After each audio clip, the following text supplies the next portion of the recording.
Welcome to the recap of Pulp Cthulhu Blackheart Crucible Session 18. Hold on. Grim Peeper, Brown Streak, unofficial merchandise. How can I help you? Yep, got that. Mm-hmm. Oh, yeah. Oh, they're deep socks. Oh, yeah, for sure. Yeah, looking at them right now. Got them off the floor. Yeah, Yeah, they got a smell to them, sure. Okay, yeah. Oh, let me get your address. Yeah, we only take Bitcoin. Hold on. As always, let me thank Juice at Master of the Game for hosting and playing. His partner in crime, Paula at Awkwardly Nerdy. Currently AWOL, Bill at RollStats. The Unholy Trinity, Jason, Josh, and Isaiah. And special guest, Dustin, who will be playing 13. Oh, thank you. Yeah, have a good day. Where was I? Oh, yeah. This week's session begins with the players in the Golden Gate Salvage Building in the basement. They are facing off against a demon Minotaur. They realize that maybe running is the best option. Blake manages to get into a wrestling match with it. They escape. Bonnie convinces the first responders that there's a bomb in the building. Ethel, meanwhile, takes care of the portal. Blake gets into an accident with an ice cream truck, and they all meet up at a Chinese restaurant to discuss what they have found. Always remember this one thing. Bonnie shot first.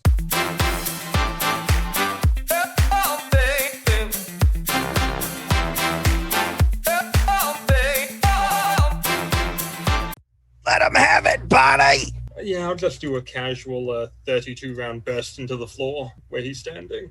And pieces of wood come flying down. So you manage to move out of the way as this kind of black blood comes dripping down through the floor and starts to land onto the ground, and you can hear it hiss and burn, and it's starting to eat away at some of the floor. There is a loud scream and then laughter. Yes, you have an M16 right that shoots on full auto.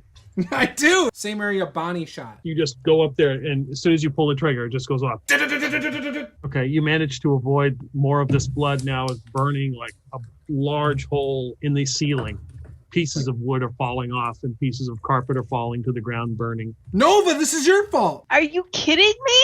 Never. I'm serious. Nova's gonna hide. She doesn't want any part of whatever is coming down. I think you were hiding behind 13.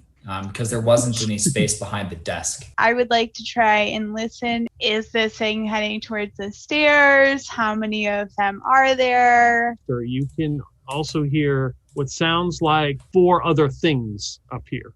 For the source of the growling, I'm going to try to see if I can find it. Ignore the growling. It's an illusion. The real threats are above. So I'll attack with the blue light special. A blue beam shoots into this area. All you hear is the faint, maybe metallic click of the trigger. There's no sound as this light goes right through the floor, burns some of it away. You can hear some additional screams as now it looks like there's maybe daylight coming through into the basement for some reason. Well, if I can't see it, I think I'll just try to talk it down. Hey, whatever's up there, you might want to take off running before you get your head blown clean off. So you hear the pattering of feet start to scramble, and something is screamed, and you hear a noise. It sounds like a splat, and then it's quiet. As you all look around here in the basement, and you see images begin to come out of the shadows, and it kind of shakes you a little bit, but you realize that 13 had mentioned that they're just illusions. They're not real, and they just seem to fade as you remember what he has said. Those mind games ain't gonna save you, honey. All right, Silas, you feel yourself being picked up in the air, and you grab onto the workbench to prevent yourself from being pulled right through the hole in the ceiling. I don't think you want me to come up there. I give you a piece of old sidewinder if I come up through that hole. You ain't gonna like that one bit. You make your way up to the ladder. Looking out, you can see that there is a hole in the roof, and that's where the sun is coming through. There are 3 shadow-like things. You can see they have wings and maybe a tail, and they're kind of wisping around the room. There is kind of a blob of something that seems to be smoldering in the corner. And then near the door where you all came in is a very large creature. It looks like a Minotaur, and its head is like hunched over in the ceiling because it barely can fit in this room, and it's bleeding. It's dropping like drips of blood, burning the carpet, and it's breathing, and big black smoke comes out. And he looks a bit upset, correct? You can make a psychology roll. You know, I'm going to push that roll. I want to understand Minotaurs. Oh my god, that actually worked. You sense that he is amused by what's going on and actually a bit concerned about the situation. It's afraid. It's afraid. I would like to shoot the Minotaur. So you aim pretty true. You unload the Uzi. It hits him. He kind of screams out and laughs. You can see his body is like almost shimmers, and you realize that some of the bullets didn't even make it to him. They just kind of vanish. Well, that's not good. Slide Seems back down the promising. ladder. So a lot of the bullets just seem to go ahead and phase out of existence when approaching him. Be very careful. There's a Minotaur and 3 spirits and some black oozy blob, and the Minotaur looks like he bleeds acid of some kind. Are you like yelling this down the hole? No, Or I did you come slid back back down. Yeah. Oh, okay. Bonnie's changing careers. She no longer delivers pizzas. She's now a fireman. She slide down that pole like a fireman. Just wait until I start dancing here. She slide down that pole like a fireman. That is not the career turn I thought you were going down. Nova, feel yourself levitating, being pulled up, maybe up the stairs or whatever, and you reach out and grab with all your strength. Of course, 13 is right there, and you just grab onto him. Please try not to grab the ears. You know what? I'll actually respect those wishes, unlike the hood of Blake's car. All right, Blake, you're up. Hey, Bonnie, did it have like one of those gauntlets with the 5 stones in it or something? Bullseye! Not that I saw. By the way, he also said the tag team of Latin America was stupid. As I shoot my gun through the floor, Some more of this floor away. Rambo pieces in and- I'm sweating. Like you can see, I'm wearing a tank top, and you can just see the beads of sweat on my vanity muscles. I'm trying to shoot the wall if I can see it. That way, when the round goes off, all the shrapnel's up there. Towards where the Minotaur and the shades were. A loud explosion. Some more dust and dirt come down from the ceiling on you guys. You can hear some more laughter up top. In the distance, you faintly hear sirens. How do you like that, you commie bastards? So 13 reaches behind and clutches the staff on his back. And I'd like to summon a creature. And I would like to summon it into the room above. Give me a power roll. I'll try to push it and see if I'll make it. I pushed and failed. You can see smoke and like mist start to form in the middle of the room. Yeah, I'll wrap my lasso around the vise, and then I'll let go of the bench and kind of float up, let the levitation take me up toward the hole in the floor. Mm-hmm. And then I want to try to shoot the Minotaur and then pull myself back down. I told you what was going to happen when I come through this hole. So again, as you fire, you can see his body like kind of shimmer. You do hear, however, some woman's voice yelling and coming down the stairs. Tell Blake I think his girlfriend's here. The mist now coalesces in the center of this room into like a big ball of water that just splats onto the ground, and then appearing is a 9-foot shark with tentacles. It immediately kind of flops around and spins and sees Blake and goes to take a big chunk out of him. No, it doesn't. Blake's gonna have like PTSD or something like I already that. do. So you dodge right out of the way. Guys, we need to run. Well, this battle seems like a huge mistake now. I'm going to go deeper into this underground facility. Okay, is there anything marked down here? Any paperwork, computers, subscription services? Underneath the table is like almost like a compartment that flips open, and there's some paperwork with some drawings. Everything is in Russian. Grandma, I think I have what we need. We should probably get out of here now. Well, we gotta go through these assholes. After dodging the shark, Yes. after yelling, we got to get the hell out of here. I don't give a damn what Bonnie's doing with some Russian papers. So I will go up the ladder as fast as I can. When I get to the top, I rip off my tank top like Hulk Hogan. And I'm holding this trank dart the whole time. And I'm like, I was born for this. And I run right at the Minotaur. And I go to jab it in its chest. So you run up, charge this thing. I assume you could just come out and like try to stab him. Oh, yeah, it's all telegraphed. Like, there's no debate what I'm about to do. Like I'm running and my hand's up in the air. He blocks it and knocks you back, but you hold on to the tranq dart as you fall to the ground. And then as you're on the ground looking, you can see Kelleran sneaking up behind him with the telephone receiver in her hand, ready to go strike. Come at me, big dummy! Oh, we gotta exfil somehow. And Ethel's gonna start climbing up the ladder. I'm making Custer's last stand here. And she'll pull out General Custer and fan the hammer 3 times into him. So again, you fire. You can see it kind of shimmer, and you realize that some of the bullets just kind of vanish. Don't even make it to him. Don't worry, I got plenty more lead where that came from. So she's gonna stop trying to resist it so much and let herself levitate up to that floor where everybody else is, or where the Minotaur is and the shades are. You let go, you go slow, and then all of a sudden you start to pick up speed as you go through the hole, and you get faster and faster and faster. Looks like right for either the hole or the ceiling. And try and grab on to whatever, like the curtain, the edge of the hole or something like that. Yeah, you manage to, once you realize that it's like through a vortex, you'd be like, whoosh, you grab on, and some of the floor, like the carpet starts to tear, but you are holding on. That 13 will climb, and he'll just leave the shark there. Okay. Unexplainable for the next people that go to the basement of the salvage shop, why there's a shark with tentacles in there. When I get to the top, I see the Minotaur. I'm gonna take aim and shoot him with the blue light special. You just see the blue light just hit him. It doesn't seem affected by whatever shimmering he does, and strikes him. And take that, asshole. Who are you working for? He's square at you. You realize he's kind of like looking past you to what you have on your back. It's not for you or for any of you. Go back up the lasso again, let the levitation pull me up. Go ahead and try to shoot the guy again, even though I didn't do much last time. What's the harm? It's just Blake over there next to the Minotaur, right? Right, yeah. Oh, what's the harm? I'll push the roll. Oh, that's better. Blake never forgets. Not if we neuralize him, he will forget. So again, you see him shimmer. Yeah, maybe it made it to him, maybe it didn't. He kind of laughs. As he stares at 13, walks over to Blake. He reaches over with his big hand and grabs the tranquilizer and then launches it at 13. It misses and embeds itself into the back wall. He yells and reaches down.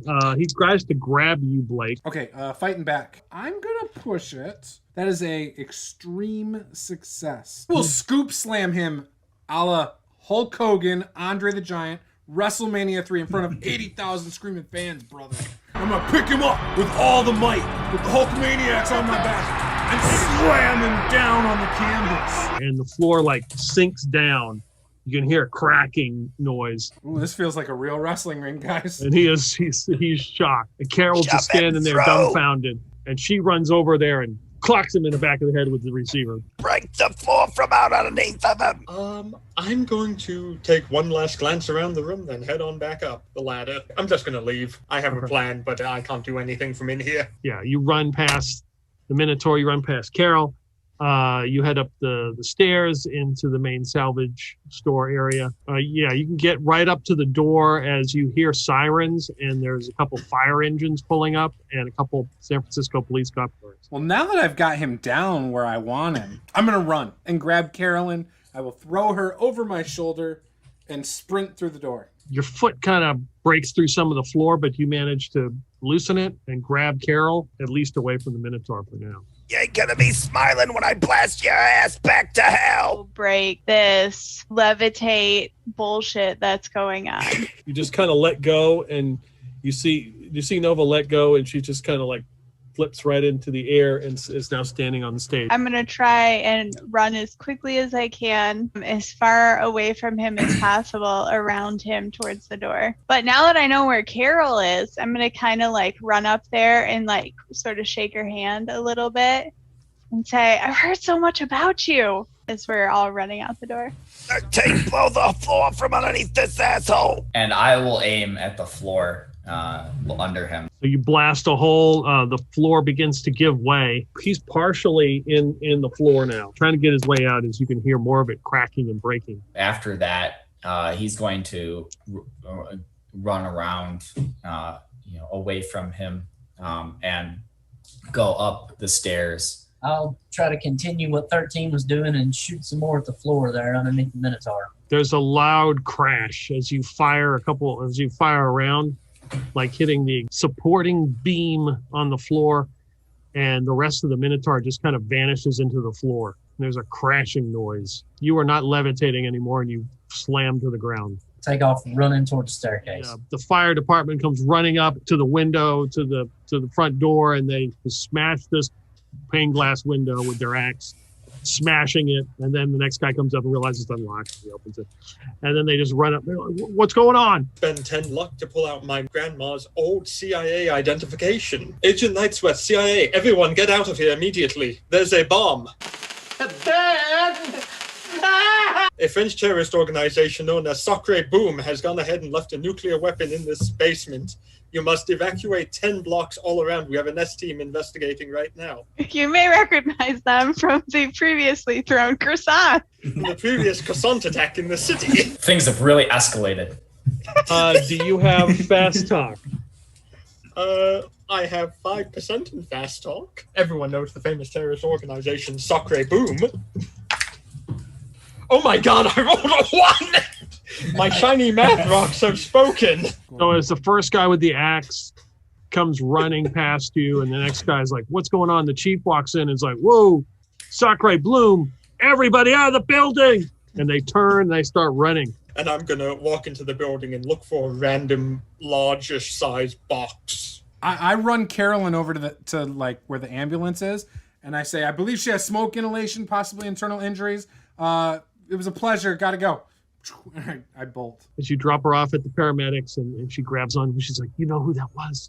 That was the Grim Peeper. Let me tell you about him." Just to make sure that the weird portal-y looking thing down there also gets destroyed, Ethel's gonna take the satchel of her 40 millimeter grenades and toss them through the hole towards the portal looking thing, and hit it with her China Lake to make sure that all of those, what is that? There's 5 in that bag plus the one she's hitting it with, to make sure that is completely destroyed. And you see the shark kind of flopping around and reaching its tentacles up, grabbing the ladder, trying to pull itself up the ladder. Yeah, and seeing that, Ethel's gonna underhand whip the grenade and fire. Screw that shark and screw that portal. You fire, seems to vanish as it goes to whatever this circle thing was, and then you hear a noise like when it's building and building and building. It's like a rumbling coming from the portal. Oh, we gotta go! Everybody get the hell out of here! Ethel's running up the stairs. The shark is right behind you with its tentacles, like moving onto the ground, trying to get out of here as well. It's gonna blow! Grandma, what did you do? No time to explain, run! Yeah, take this, and I'll hand her the paperwork I found, and then I'm going to grab a box and come running out of the building. And all the emergency people see that, and they all kind of take a step back, like, whoa. I'm going to run up to a police car. They back away. It's going to blow everyone in. Run away, quickly! All right, you jump in the cop car. Ethel will get in the tow truck. I guess I'll jump in the tow truck and go back to driving it. So I would have gone to Blake's car. Blake, how meticulous are you about cleaning your car? Pretty meticulous. Oh yeah, every Sunday we wash it down in the driveway. Soap. You don't need to make a spot hidden roll. You know where 13 was sitting. There's rabbit hair in that seat. As you get back into the car. You know what? I don't discriminate. I will just take care of it later. It will not upset me. And Nova gets in the car as well. I imagine she probably slid partially across the hood. Well, it would be extra slippery, so as she went to do that, she'd probably just go flying off the other side and land on her ass on the ground. Yeah, but little metal rivets in her leather pants that are scraping against the hood, which I'm worried about. I would have slowed the slide down a bit. Yeah, plus, even if I wiped out on the ground and I was covered in mud, I'm about to just get in your car anyway afterwards. So I'm not sure. It's just a flash. of bright light, and then everything kind of gets dark. Nova distracted me with her tight leather pants and metal rivets, apparently. Just hyper focus on a scratch on your hood. But you could feel the vehicle kind of jolt forward as a wave of energy hits it. You see all the cars that are just parked kind of just go like this. Oh, shit. And it pushes your car, and you kind of go into a slide, and you scrape right across the side. No. Some kind of ice cream truck right up on the curve, and you knock over a mailbox. Damn it. There would have been no damage if it wasn't for you, Nova, ruining the structural integrity of this car. This is your fault. You can hear glass breaking all along the street. Looking back, is there like anything left of the building, or it looks leveled? Well, at least there's no evidence. Let's just go ahead and meet up at a Chinese restaurant or something. There's bound to be one nearby. Yeah, Ethel's gonna call up. She'll call up Nova.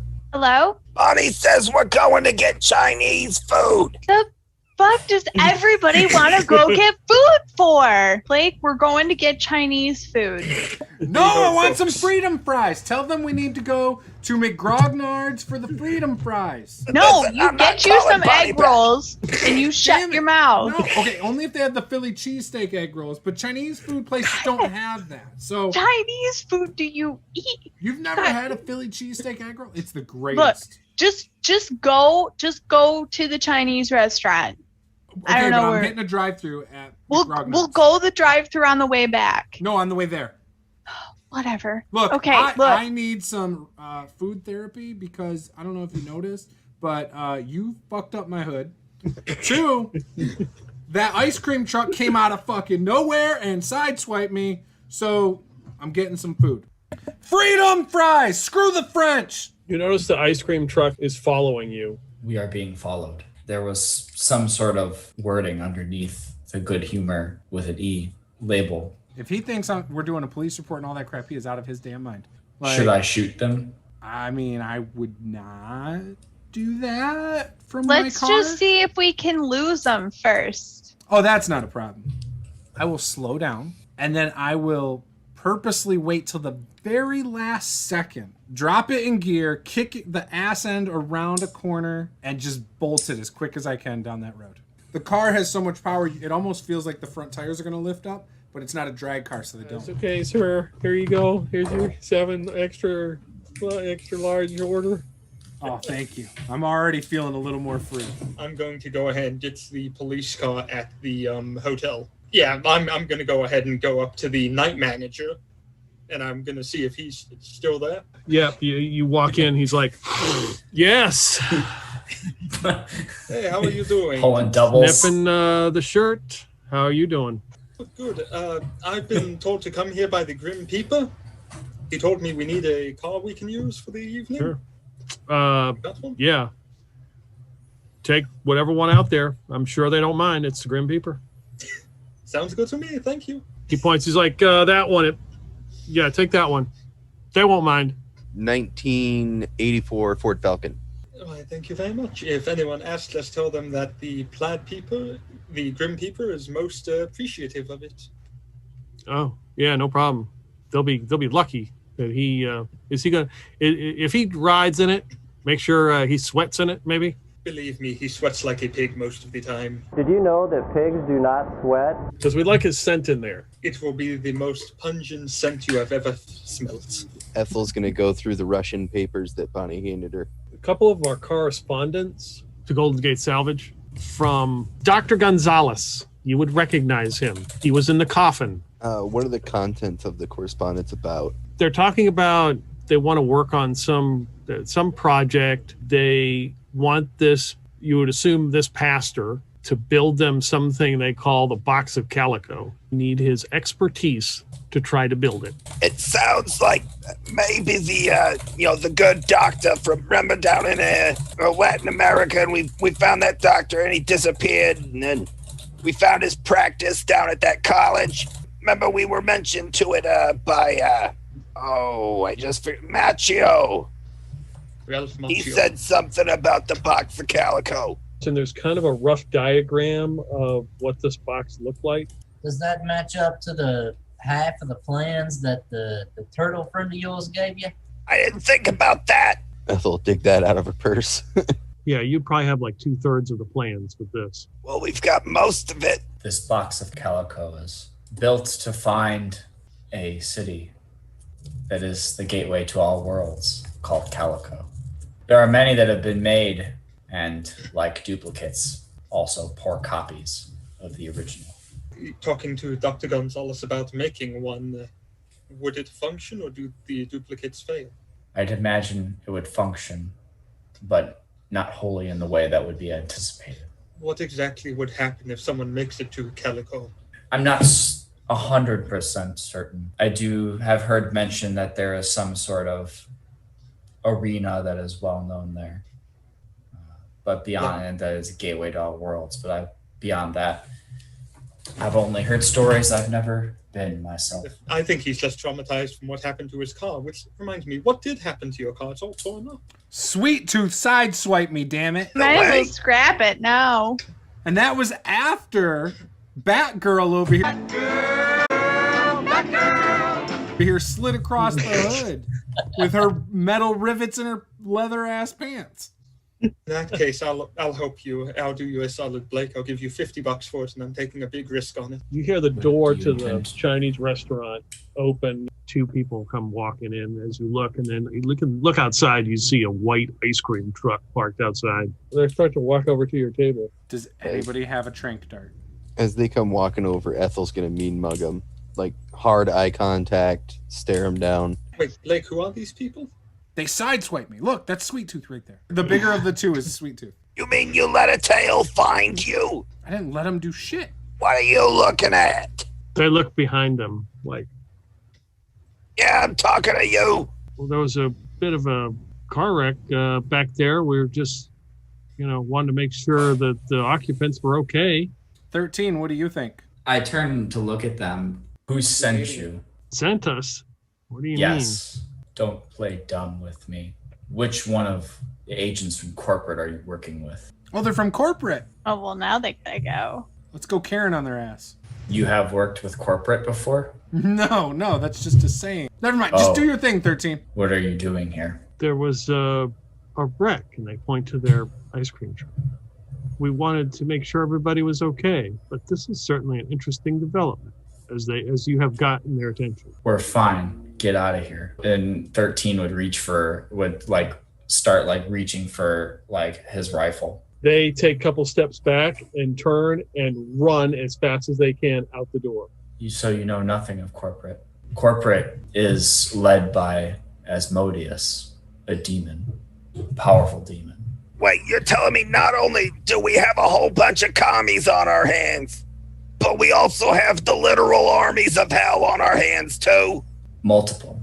The legend goes that in the beginning of time, Orcus and Asmodeus served a lesser god who was believed to be a dragon.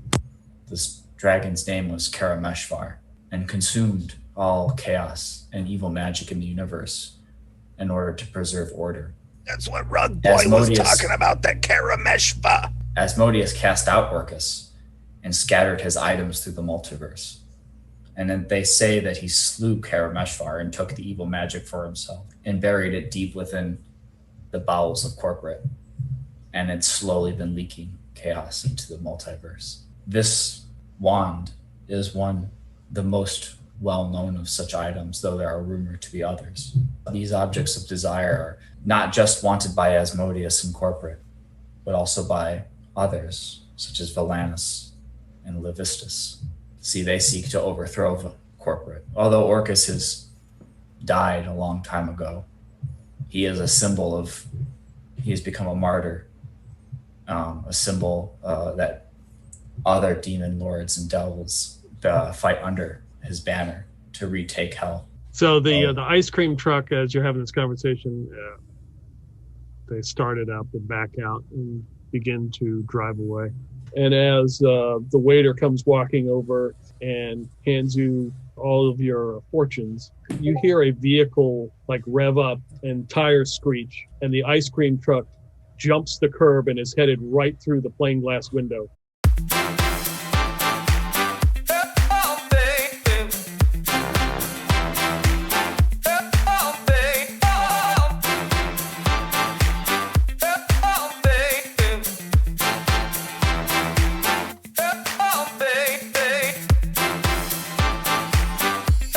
Everyone wanted to cover a hole in the wall with my merchandise. I do squats. I never forget leg day. My buns of steel.